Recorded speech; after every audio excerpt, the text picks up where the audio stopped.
Welcome back, everybody. It has been a hot and heavy Monday night, or Monday all day in the NFL world. So we're not going to spend too much time messing around. We're just going to get at it. We got a lot of news and notes. We want to talk some relevant fantasy free agent updates, and then we got to talk some rookie safeties. So if you guys want to stay up to date with everything that's been going on and a fantasy relevant aspect of it, RotoHeat.com. We've got fantasy trackers. We've got all sorts of stuff going on there, keeping you up to date. Our guys are pumping out articles like crazy. They're doing a great job with it. We're talking offense, defense, all that stuff. Kraig, how you doing tonight? Been a busy day, but it was a productive day, both at work and then in fantasy. So it's always good to sort of shed the weight of Monday and get down and have some fun with you guys. How was your Monday, Paul? Tough weekend. Tough weekend. I won't elaborate on it, but it was a hard weekend. I'm glad Monday is over with. Work was not fun as well, but that's just work. I'm excited to talk some football and yeah, let's go from there. This is a fun Talk some free agency. This is a fun time of year. I mean, free agency is always a blast. It's actually been kind of an interesting free agency. It seems like, and I was mentioning pre-show to Kraig, it seems like the 30-year-old guys are making the money in this round. I mean, all the big contracts outside of Jonnu Smith and Carl Lawson, and even I guess even Okwara. I mean, the big money's been going to the older guys. So it's an interesting take on it. I know Kraig did a great job putting together everything tonight for us and sending us all the appropriate links to stay on top of things. So, Kraig, I'll give you the first shot. Who do you want to talk about first? What was the most interesting, surprising signing you've seen so far, and which one's been most fantasy relevant? Oh boy, most fantasy relevant. You know, I guess the quarterback situation, we'll start with that because I know Paul has some thoughts on it as he always does. The other day we had that restructuring of the Taysom Hill contract to just really give the Saints more ability to be able to move and stuff around in the future, which clearly they had to do and they're going to have to continue to do. But they gave out another contract of about the same amount to Winston. So, it doesn't seem like they necessarily believe either one of them is the long-term answer. They're looking to see what they're going to have, I think, in training camp and then see whoever wins it. There's been a lot of talk in our Discord, so if you're not there, come join us. But about that whole situation, and Rick's made the point a lot that under Breeze they haven't had to, with the defense, the past few years really have a downfield passing game. With all these cuts that they're making, their defense, I don't think is going to be as good as it has been because they're going to have pieces to fill in. They're going to have to do it cheaply, see if some guys take some leaps forward. And they may have to throw down the field more, which would give the edge, I think, to someone like Winston. We're going to see how much he's learned in terms of seeing the field, watching for defenders and all that under Drew Brees more. He looked good when he had played, was that one game last year? So we're going to have to see how it pans out. I think it's a fool's errand to say either one of them is in the driver's seat for the job right now. I think it's a toss-up, and we're going to have to trust Sean Payton as fantasy owners. But, Paul, you can make the case for your son, Jameis Winston. He's going to start because he's the better player. Period. He's going to be fantasy relevant because they're going to throw a lot because the defense is not what it was. And if you acquired him for cheap within the last 6 months, that's my thoughts. I'll keep it short. Obviously, I'm an FSU fan, so I'll stop. He's the Joe Kidder of FSU. Sweet. Hey, so the question I have that I think is more interesting because I think Cam Newton fits in the same category was it because they didn't get a ton of kind of hands-on with the team? Do we give 2020 mulligans to Newton and Winston and kind of see what happens with them? Because I like both players. I mean, I'm intrigued by both players. I know Newton's getting up there in age, but watching him run around last year, I thought he still had the mobility. Can Belichick do something with the arm and improve some of that accuracy, adding targets like Jonnu Smith and Kendrick Bourne and some of these guys, Nelson Aguilar, maybe could there be something there for him? And then Winston's side, I mean, the offense is set up for him. All he's got to do is just not throw 30 interceptions again. And they look like they made a good investment there. But that was kind of my thinking as I'm watching these deals go down. Is it, did the guys just not get a lot of hands-on time with the team, and that kind of set them back in the process of developing with their new teams? But that's kind of what I'm wondering about these two. What do you think about them guys, Kraig? Yeah, I mean, it's tough to gauge, but I don't think you give guys a mulligan really in the NFL just because of the way that, contracts and teams are set up. I think it's telling that the coaches and the staff there decided to bring them back. They must have seen something because both of these happened relatively early on where they weren't interested in some of these other people that were available. I think it's entirely possible one or both teams, more likely the Patriots, probably take a quarterback earlier to try to figure out a long-term plan. Saints, if they don't feel either one of these is going to be their long term for the next few years anyway, they might go that in the later rounds. I don't see them doing it early on. Belichick really doesn't seem like a guy to give mulligans. So if he's going out there, he was talking great about Newton this offseason. They re-signed him. So I think he is invested in Newton and wants to see the team continue to grow now. But man, they had issues last year, like you said. That offensive line hasn't gotten better. It's gotten worse.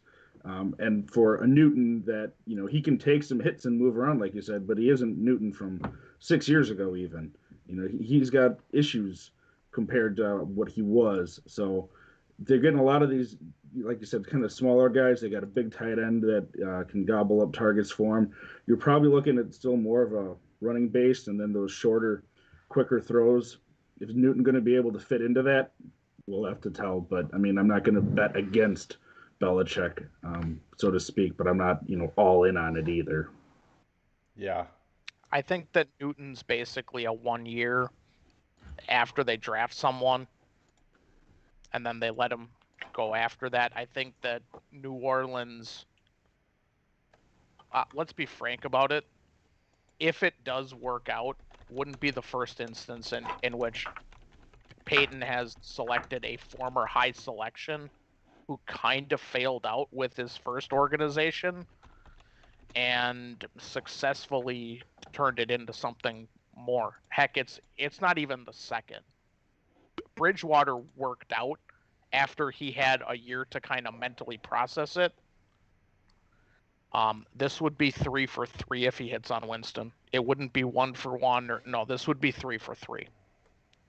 I'm not willing to, if you don't own Winston in a super flex league, offer your second. If the owner accepts, awesome. If he doesn't, okay. It's not the first instance in that he's had this exact situation just completely work out for him. Right. Yeah, I mean and the unfortunate thing is the Patriots, and that's why I'm trying to really wonder about this. And I know our boy Bryce and Colin have some strong words on the Pats and what they're doing. But think about what they've got on the offensive line. They've still got a first rounder in Isaiah Wynn at the left tackle spot, which is obviously the most critical. Shaq Mason, Michael Onwenu is still there. I mean, they have 3 guys. So in the draft, if they hit on 1 or 2 guys, which made me think they're in a perfect spot at 15 to really target offensive line. And if they really do, because if you look at what they've been signing, they're not. I haven't even heard sniffs of round offensive linemen. It's been skill position guys, defensive guys. They went and got Matt Juden and all these other pieces, but I've not heard a lot of offensive line chatter. So I mean, it's just making me wonder, what are they thinking?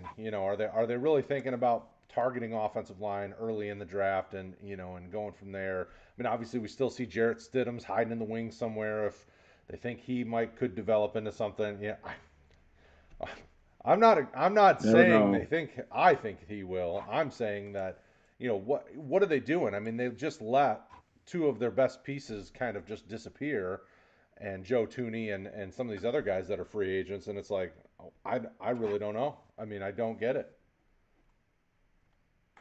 Trey Lance is, I think, going to end up in New England. They let the rookie shine that he needs just kind of sit there behind Newton for 2/3 of a season to a full season, and then they say, all right, you're the answer. I don't hate it. Don't knock it. I just find it odd the way they've been hitting free agency and making it rain. he knows he can't move forward with Newton on a long-term answer.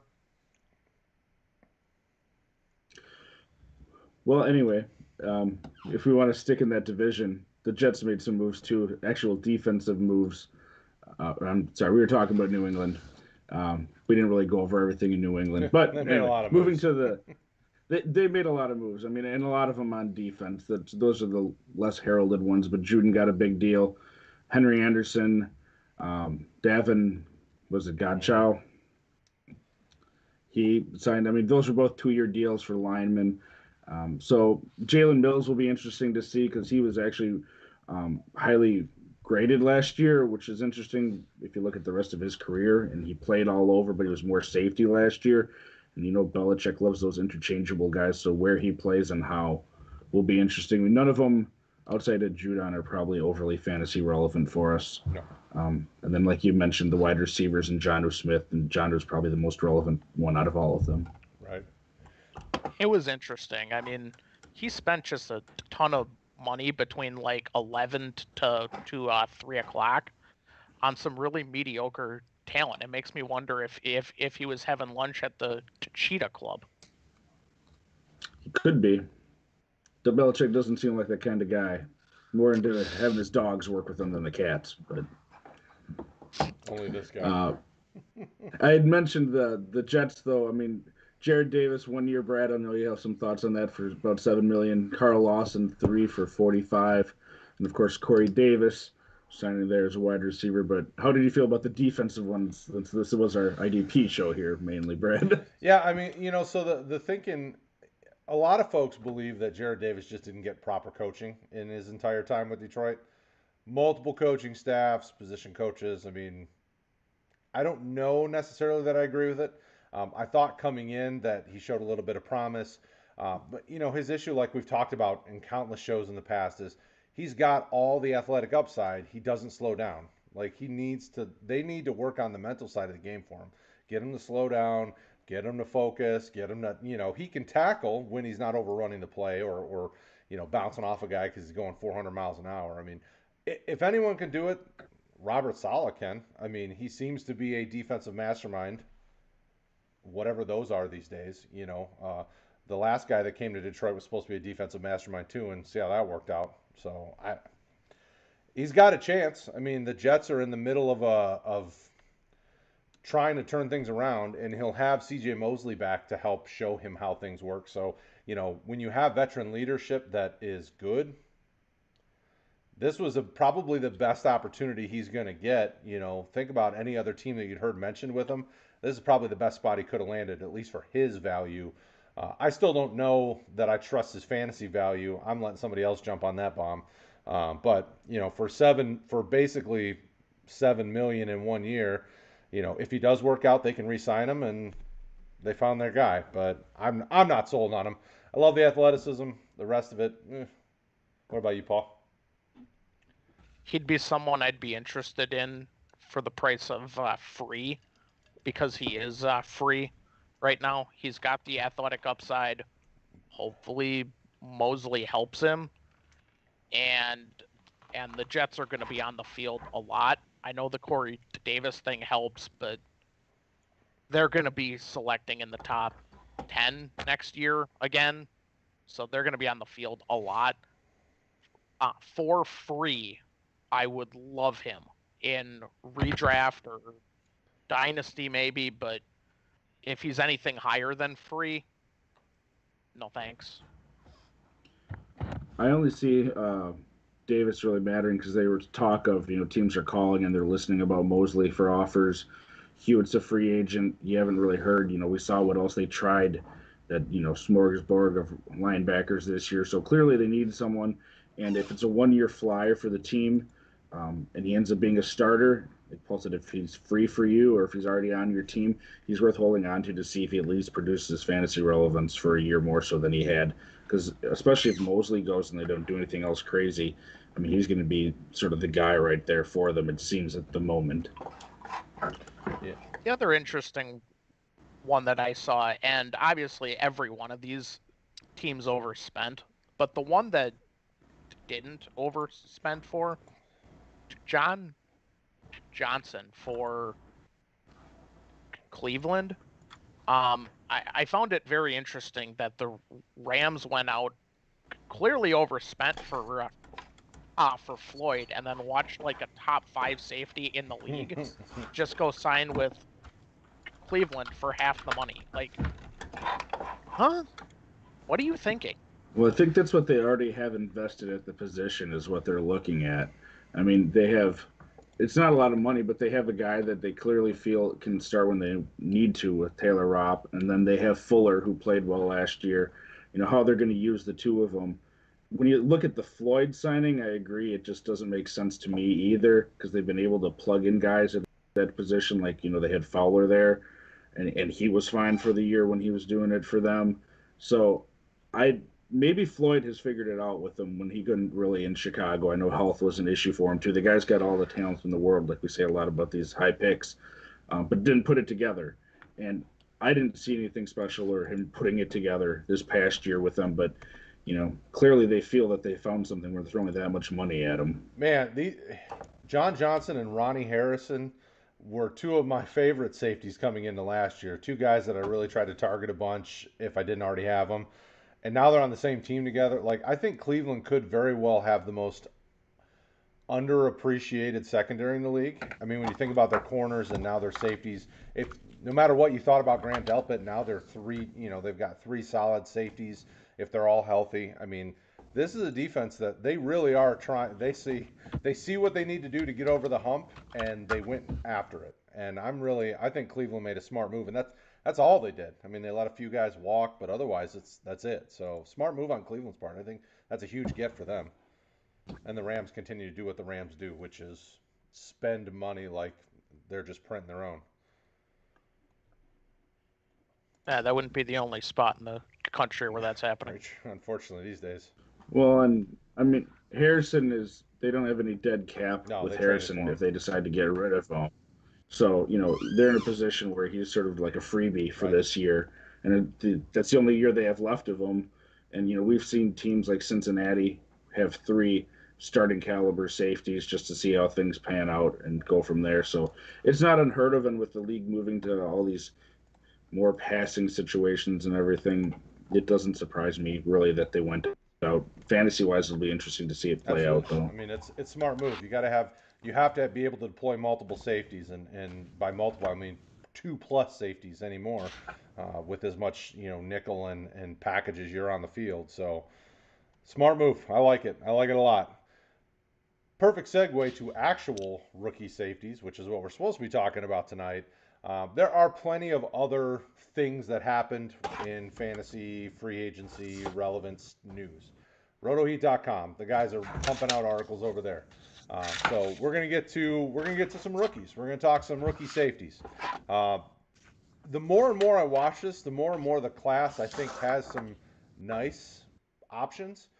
I don't think they have elite level options, but the more and more I watch guys, I'm excited about some of the safeties in this class.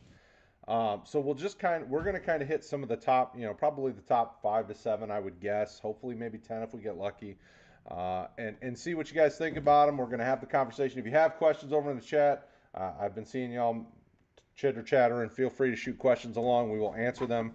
Let's start with Javon Holland, 6'1", 196 from Oregon. Paul, we'll let you go first because Kraig and I were just chit-chatting. So what's your take on Holland, and how do you feel about him from a fantasy perspective? From an actual football perspective, I think he's a top half first, and he might very easily head higher than that. And by top half, he can't go up, obviously, but he might be super high in the first round. The way that Oregon essentially says, hey, we're going to blitz our backers on most of the snaps, and the way he moves around the field and the way he's just really efficient at it, I mean, it reminds me of when Bundy left Oregon also. I mean, he was just super efficient his whole way through. You get one per show. From a fantasy perspective, I'm a little concerned he plays free safety only. However, I'm willing to take the shot that he's not a free safety only, just because of the way that he just moves around the field, and they trust him to make tackles in the open space. He's clearly my safety one. I'm just a little concerned, like I said, fantasy wise, that he plays center field only. What do you guys think? Mr. Kraig. I have him as my safety one. It's not as clear cut as it was, going through more of these guys, but he fits two things that I've seen just with a lot of, and we talked about it sort of with some of these cornerbacks too the other week. There's a lot of versatility, and there's just a lot of guys with a go get it aggressive nature in this class. And I think the versatility thing is something you're seeing as a necessity. These guys sort of rise to the top because that's what you're going to have to do in the NFL. But I think Holland fits that too. He could play other positions. He could play some, it looked like, in the slot if they needed to. Um, Strength seemed to be my biggest concern for him with his frame, and is he going to be able to hold up, in the NFL against some of these bigger guys in the run when he needs to? He probably is, like Paul said, better like farther back in the center field type position, but he could play all over from what I saw, and he is sort of like a chess piece in that regard. So I like him too, and he is my safety one at the moment. He gets a little flat-footed when he's in the slot, but it seems like he has the natural athlete that can be coached up on that. And I think potentially in this class, he probably has the best ball skills. As I watched him more and more, that's just the thing I noticed about him. Like, this guy could be. I'm not saying he's the next like Earl Thomas, but the next ball hawk type player where I could see him really get you fantasy value, picking off balls and adding that to your team could be quite intriguing.